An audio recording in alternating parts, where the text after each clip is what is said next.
Okay, we got a question. Logan Shreve asks, is the MBT stock in its fully extended state longer than the B&T collapsible stock? I can't seem to find the measurement specs.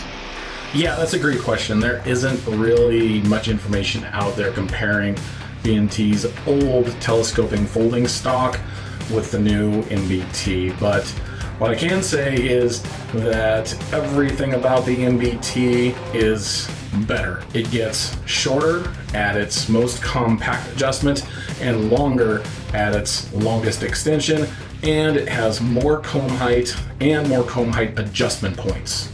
So the old telescoping folding stock had 3 length of pole adjustments, and at its most adjustable extension point is actually just as long as the skeleton folding stock. It would just get shorter. From the back of the receiver, it would go from 9 1/4 inches to 8 inches. And there really wasn't much by way of comb height adjustment. There is a detachable cheek riser, but it only gives you about 3/4 of an inch in adjustable comb height. And that wasn't enough for me with as tall as my face is. You can see that doesn't even bring you level with the top of the receiver.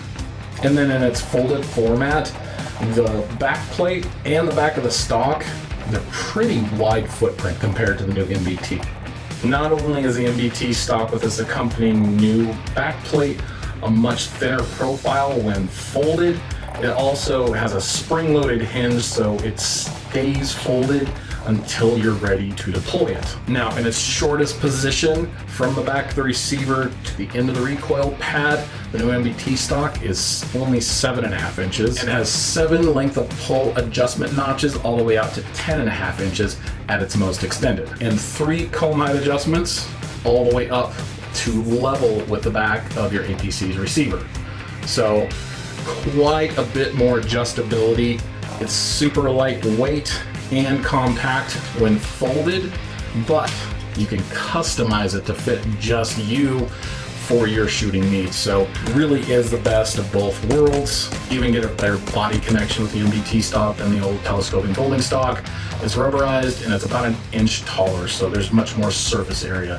The new MBT stock is not compatible with the old B&T end plates, so you do need to get a whole new assembly with a hydraulic buffer if you want to upgrade to this, but it will work on your Gen 1 APCs as well as the APC 9 Pros. Now, for those of you that spend good money on your Gen 1 telescoping folding stock and you're groaning about having to maybe spend more money on something that'll give you that extra length of pole, I want to show you something I've discovered about these Gen 1 stocks that gave me about 1/2 inch extra length of pole that made someone my size a little bit more comfortable shooting these guns. All I got to do is take a punch, and while hitting the length adjustment lever at the bottom, just like you would on any stock, you'll notice this little switch thing that goes up and down. Now this is what you would push to be able to release the stock and take it off. But you'll notice there's a 4th notch, and I accidentally took it off tinkering a few years ago, and I tried just putting it onto that 4th notch, and it worked. So I was able to gain length of pole just between 9 3/4 and 10 inches from the back of the receiver to the recoil pad, which gave me a lot more shooting comfort for my long arms. The only thing I lost was adjustability. I can't push it all the way down, but if I want it to be compact, it's still foldable. I'm not adjusting length of pole on it once I have it at the length I want anyway. This is how I keep my Gen 1 APCs. I still love this stock. I like to have, I guess, era correct hardware on era correct guns. It's a Gen 1 stock on a Gen 1 APC.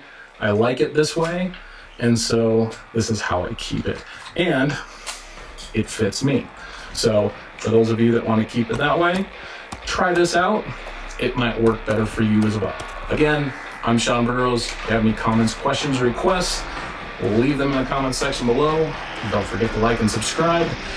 I'll see you in the next video.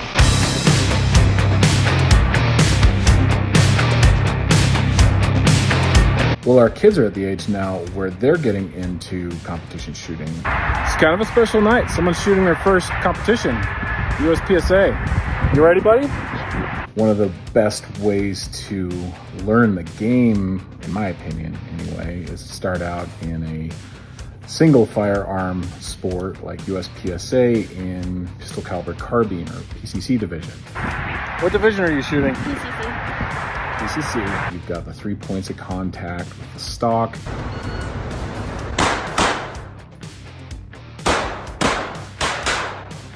And they can focus more on learning how to move through a course of fire, learning the range commands, pay more attention to safety. So they can get used to the environment of being at a competition a lot earlier. And then when they're ready to move over to a pistol division, they can.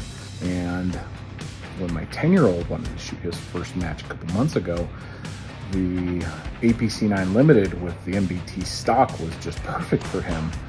I was able to get the length of pull incredibly short because of that extra short length of pull adjustment. It was perfectly fit for him, and he shot incredibly well.